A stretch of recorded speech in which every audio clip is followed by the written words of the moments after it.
Зимник Усть-Кут мирный через полмесяца откроется, и поедут дальнобойщики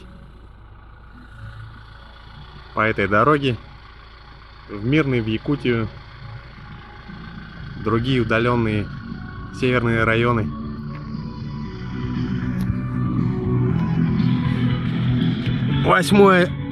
Декабря сегодня.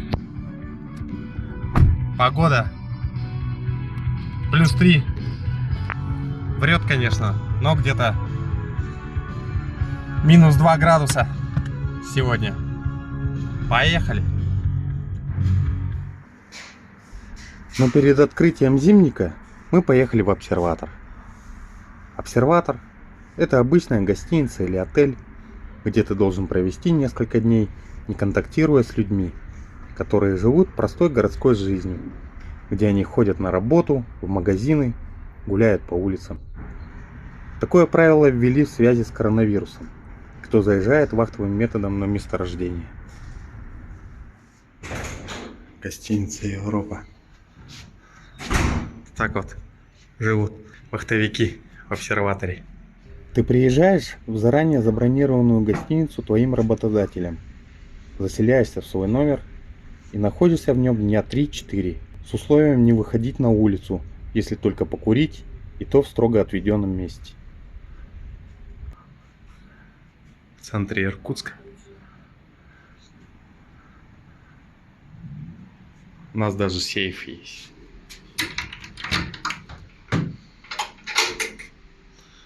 Только прятать туда еще пока нечего. Номер, конечно, шикарный. Ну и гостиница сама по себе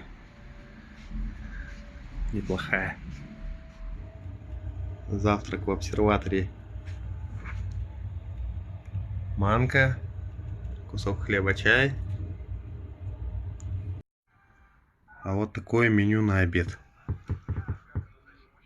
Все эти дни в обсерваторе тебе приносят еду в номер. И ты лежишь, сидишь, смотришь телевизор, просто отдыхаешь перед тем, как заехать на месторождение Иркутской нефтяной компании. Ужин. Где путешествуя по зимнику, нам надо было улучшить качество связей и построить новые базовые станции сотового оператора МТС. А это когда сообщили, что мы завтра поедем. Вон мужики только заехали. Или выезжают. Прожив в гостинице 3-4 дня, берут анализы на коронавирус. И если все нормально, отправляют на заказном автобусе в Усть-Кут. Сейчас получим справки и поедем завтра. С Иркутска до Усть-Кута поездка занимает 15 часов. И перед посадкой в автобус выдают пакеты с едой, так как по дороге автобус останавливается на окраинах населенных пунктов, где есть туалеты. В основном это кафе на въезде или выезде из города. В городе Братский автобус заезжает в аэропорт, это часа в 2 ночи, когда там безлюдно, и там кормят горячей едой. Доезжаем до Усть-Кута, пересаживаемся в вахтовки и еще 4 часа до Яхты по зимнику в сторону Мирного. На Яхте нас ждет оборудование, инструмент, машины, которые доставили раньше нашего приезда.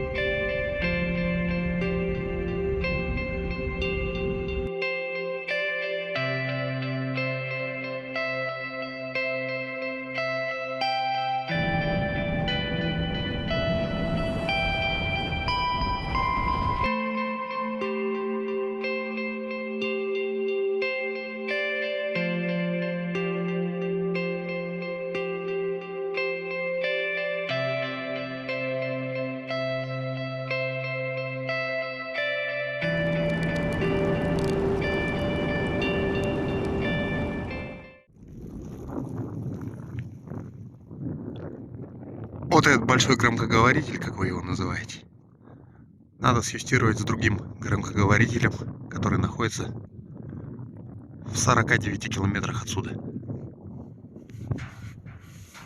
свистировать антенну, это значит, получается, методом поворота антенны влево-вправо, вверх-вниз.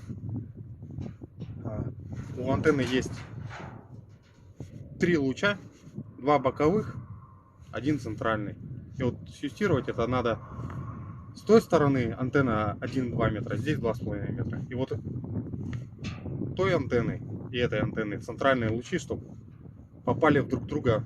Чем они лучше попадут, чем сигнал будет четче, тем скорость передачи будет выше. Получается, сперва я здесь кручу, потом по рации говорю: парни, у меня такой сигнал. А с помощью обычной цешки мультиметра, чем больше вольтаж, тем уровень сигнала лучше. Сперва я кручу, потом парни на той стороне крутят. И вот мы ловим вот этот центральный луч. Вот это называется свистерок. Витя, как понял, затягивайся. Все, вывели. Закончили. 2.08, отличный уровень.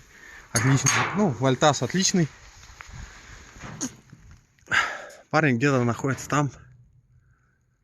За 49 километров от меня.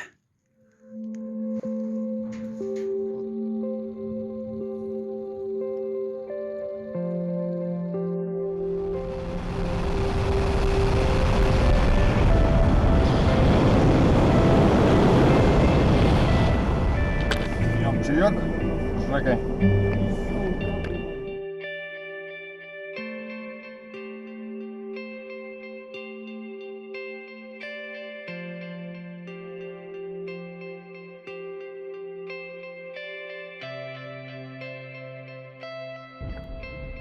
Работы в этом году было много.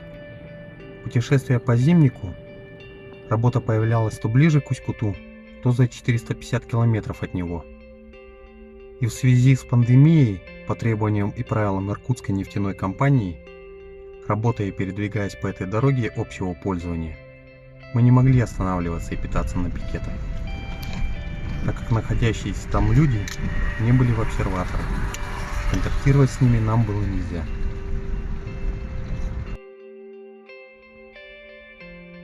Это потом мы сильно обрадовались, когда сняли все ограничения и коронавирус кончился. Мы снова ели и общались с простыми встречными людьми. Заезжали в гости к старым знакомым.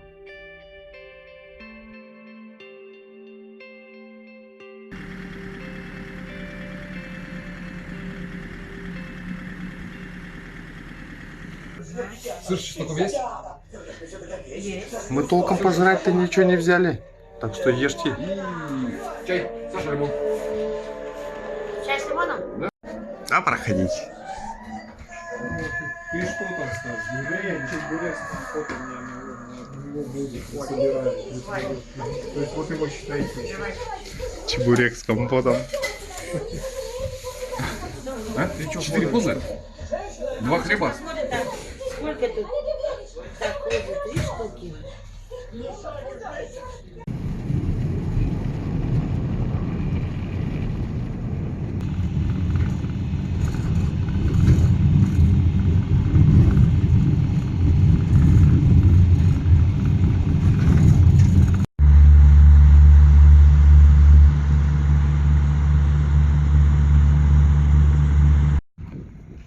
А еще вахтовики живут вот в таких вагонах.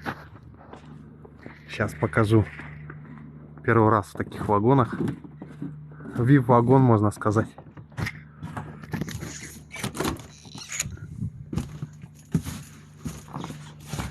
Разуваемся.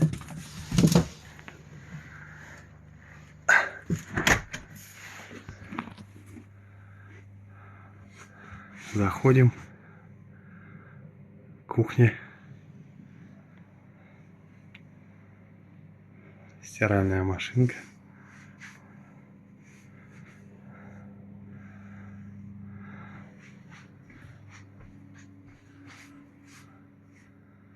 Два спальных места.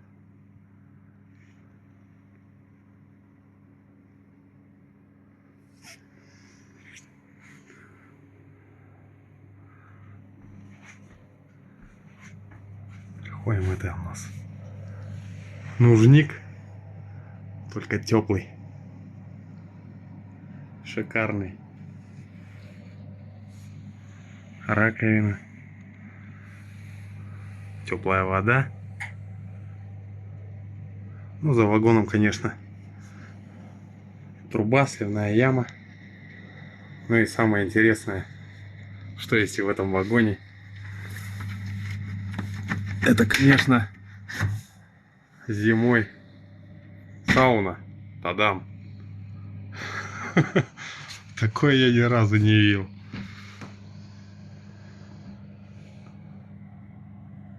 Вот так вот.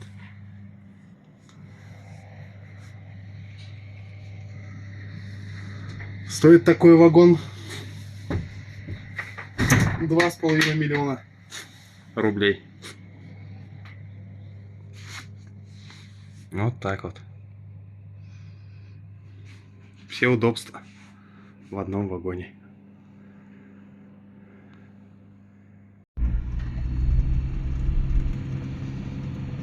Такие пробки по Усть-Куту на заправку на Роснефть. За дизелем народ стоит. То ли дизеля не хватает, то ли колонки. Заливаются мужики по многу.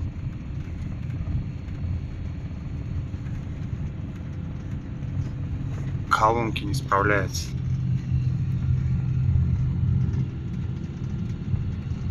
По всему Усть-Куту.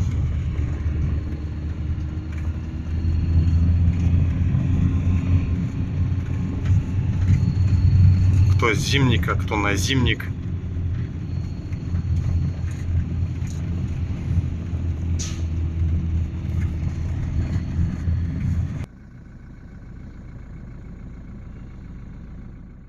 Проезжая село Непа, решили поесть в расположенном кафе возле Зимника.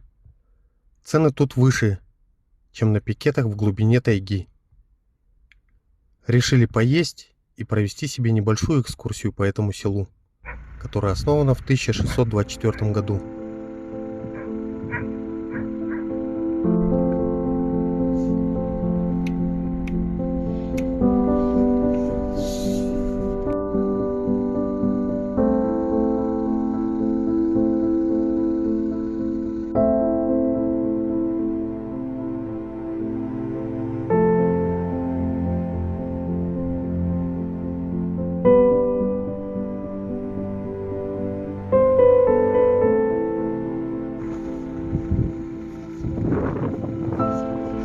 Техника.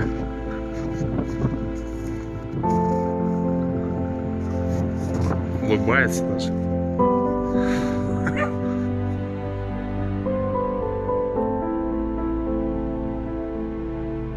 Да, такие машины уже редкость. Встретишь. Зелок.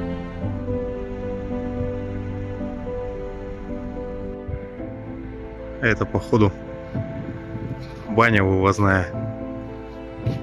Внутри печурка, столик, скамейка.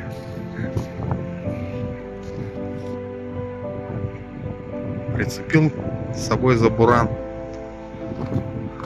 Поехал на речку, попарился. Первый раз такое вижу.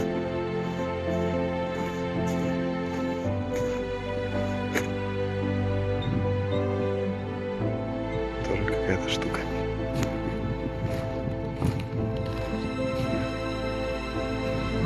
Молодцы, русский народ. Я пожалел, что в этот раз не взял с собой квадрокоптер. Очень понравилось расположение и домики, построенные когда-то давным-давно. Что делают связисты в минус 43 градуса? Пьют чай. Тут же его курят.